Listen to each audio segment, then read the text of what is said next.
Sa nakaraang video ay natapos tayo kung saan ay napapasabi ang First Master ng Murem Alliance na kung ang kanyang kamatayan ang magiging ehemplo ng mga ito, ay ang lahat ay makakakuha ng lakas ng loob upang sumali sa labanan, subalit bigla naman siyang natigilan ng tinamaan ang kanyang espada, at napasabi na nagawa ng mawasak ng kanyang sandata, subalit nagawa naman niya ang lahat ng kanyang makakaya at mukhang ito na ang kanyang katapusan. Nang napahinto naman siya, dahil sa pumulibot sa kanya ang mga kasama nito, at sinabi na makikipaglaban sila kasama siya, dagdag pa ng isa na hindi lamang siya ang dapat na magpasikat ng mag-isa, dahil kung handa na silang mamatay ay magagawa nilang mabuhay, kaya naman ay sasamahan siya ng mga ito. Sa isip ng First Master ay napapasabi siya sa kanyang isip na kung nakikita ba ito ni Qian Yuhun, dahil kapag nasa panganib ay lahat sila ay nagkakaisa. At ito ang kapangyarihan ng Murem Alliance, kaya ano naman sa kanya kung wala siyang espada, dahil sa lalaban naman siya gamit ang sword finger technique. Dagdag pa niya na ang pinakaimportante sa lahat ay ang hindi pagsuko, kaya kahit pa ang sakripisyo niya ay hindi sasapat, ay ipagpapatuloy pa din niya ang pagpast lang sa ating bida na si Qian Yuhun. Habang papasugod ay sa isip niya ay napapasabi siya na upang magawa niyang makalapit sa ating bida, ay kakailanganin niya ng kahit 3 hakbang mula dito, dahil sa kailangan niya na magkaroon ng malapitang distansya habang abala ito sa kung saan. Sabi pa nito na hindi magagawa ni Qian Yuhun ang makagalaw habang ginagamit ang Heavenly Flash, kaya kung magagawa niya na makalapit sa kanya ay mapipilitan ng ating bida na pahintuan ang paggamit nito, at ang ilan sa mga kasama nito ay magagawa na mapast lang si Qian Yuhun gamit ang kanilang panibagong umaapoy na kagustuhan. Kaya naman ay nag-umpisa na siyang magbilang na nag-umpisa sa pang-7 hakbang, sa ika-6, sa pang-5, pang-4 at sa wakas ay sa pang-3 hakbang.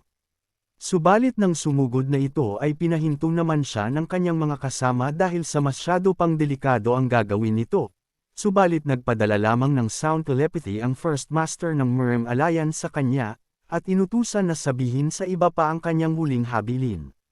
Matapos ay mabilis na itong kumilos, at handang-handa na upang paslangin ang ating bida. Subalit bago makalapit ay napasabi si Qian Yuhun na anong klaseng drama ang nais nito dahil siya naman ang nag-umpisa ng lahat, matapos ay mabilis niyang naiwasan ang pagtama ng atake ng First Master. Dahil doon ay mabilis na kinuha ni Qian Yuhun ang isa nitong braso, at nagawang may pagyelo ang kanyang buong katawan upang mapasigaw ito. Takang-taka naman ang isang master dahil sa papaanong naging posible ito, dahil sa hindi pa din nila nagawang mapahinto si Qian Yuhun sa paggamit ng kanyang Heavenly Flash kahit pa kumilos na ito. Subalit bigla naman siyang napatigil nang maramdaman niya ang presensya ng ating bida sa kanyang likudan, kaya naman ay agad niyang inatake ang ating bida at sinabi na siya na ang papast lang sa halimaw na kagaya niya. Subalit nagawa naman siyang mahawakan ni Qian Yuhun sa kanyang kamay, at makalipas lamang ng ilang sandali, ay binigyan niya siya ng malakas na pag-atake sa kanyang katawan, na labis niyang ikinabahala dahil sa pinuntirya nito ang kanyang dantian. Nang mabilis naman siyang ipinagyelo ng ating bida at sinabihan na hindi pa siya maaaring mamatay, sa nakitang iyon naman ng iba ay mabilis silang umatras, at napapasabi na kailangan nilang dumistansya dito. Hindi naman iyon hinayaan ng ating bida, kaya naman ay mabilis niyang hinaranggan ang dadaanan ng mga ito, at sa isang iglap ay ipinagyelo ang kanilang mga katawan, habang napapasabi na tapos na ang kanilang pagdadrama. Matapos ay inatake na ni Qian Yuhun ang ibang mga kasamahan ng mga ito, upang mapasabi sa kanyang sarili ang First Master na hindi ito ang dapat na mangyari, dahil sa sila dapat ang mamamatay, subalit ngayon ay sila pa itong pinapanood ang kamatayan ng kanilang mga kasamahan. Kaya naman ay sinigawan nito si Qian Yuhun at sinabi na siya na lamang ang kanyang patayin, dahil sa papaanong nagagawa nitong Year-Okon ang pagsasakripisyo at karangalan ng kapwa niya martial artist. Sa pagkarinig naman ni Qian Yuhun sa kanyang mga sinabi, ay agad itong kumumpas, upang mapatanong ang ibang mga martial artist na kung bakit biglaan na lamang huminto ang mga pag-atake, at mukhang naubusan na ang ating bida ng kanyang internal energy. Napasabi naman ng isang master na imposible mangyari iyon, dahil sa ginamit nito ang Heavenly Flash ng halos higit pa sa 10 minuto sa lugar ng kastilyo ng Jin, Nang napasigaw naman ang First Master ng Murem Alliance at napasabi kay Qian Yuun na hindi nito alam kung ano ang nais niyang gawin, subalit kung sinusubukan niya na mapawalang bisa ang kanilang alyansa ay handa din sila. Dahil doon ay nainas lang sa kanya ang ating bida at sinabihan siya na masyado na siyang madaming sinasabi, kaya naman ay pinihit nito ang kanyang panga upang hindi na makapagsalita pa. Nakita naman ito ng isang master ng Murem Alliance upang sabihan niya ang ating bida na siya ay isang demonyong klase ng martial artist, dahil kitang-kita naman na hindi na siya pumapalag subalit nagawa pa din niya ang saktan ito. Nang napasabi naman si Qian Yuun na kung talagang nais ng mga ito na isakripisyo ang kanilang mga sarili ay sino ba siya upang hindi sila pagbigyan, dahil doon ay napatanong ang isang master na kung ano ang binabalak nitong gawin sa kanila. Subalit malakas nitong sinabi sa lahat na bibigyan niya silang lahat ng isa pang pagkakataon, na labis na ipinagtaka ng mga ito. Sabi niya na hindi siya naniniwala na pare-parehas sila ng mga nasa isip, sila na mga martial artist ng Murem Alliance.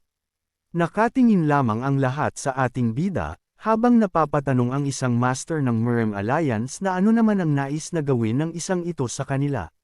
Muling nagsalita ang ating bida at sinabi na ang kanilang mga matataas na nandito ay sinubukan na paslangin siya at ang kanyang mga miyembro sa demonic cult, kahit pabinigyan na niya ng tiyansa ang mga ito.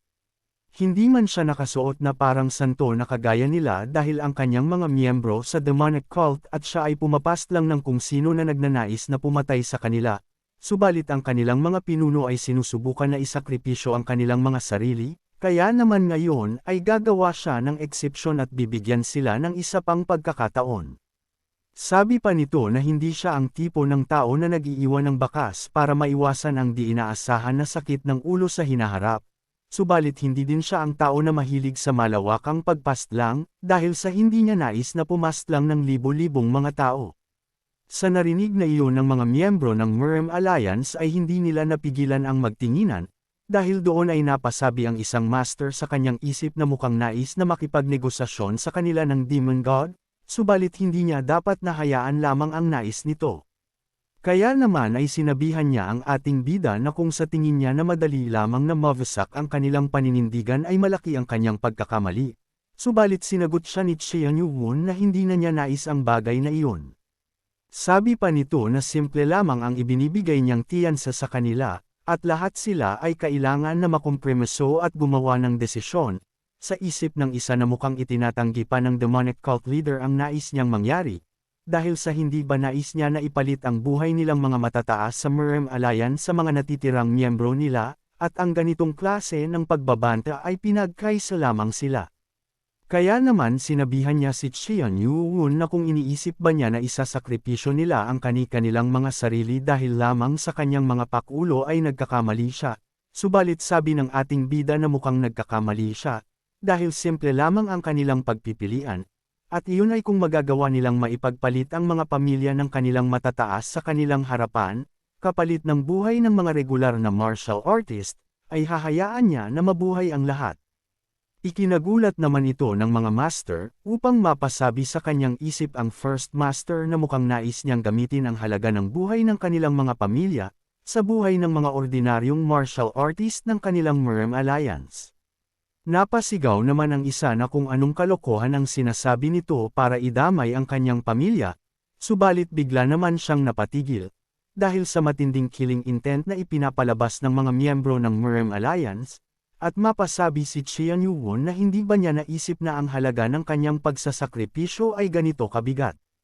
Sa isip ng isang master ay napasabi siya na kung ang hinihingi nito sa kanila ay ang buhay nilang mga matataas sa Murem Alliance, ay magagawa nilang magkaisa at lumaban ng sama-sama, subalit ang lumaban sa ganitong klase ng sitwasyon, ay ang ibig sabihin lamang ay handa silang isakripisyo ang buhay ng iba para sa buhay ng kanilang pamilya. Sabi din ng isa na nakakatakot ang takbo ng isip ng Demon God, sila na lumaki sa templo ay walang mga pamilya, subalit kung ang iba sa kanila ay may masabi na hindi maganda ay maaaring hindi umayon sa kanila ang sitwasyon. Ang kanilang alyansa ay nabuo sa pamamagitan ng mga tao na sumali ng boluntaryo, at ang mga ito ay hindi mga bulag upang sumunod lamang sa mga ipinag-uutos, kaya naman ay hindi niya mauutusan ang mga ito na mamatay para lamang sa kanila.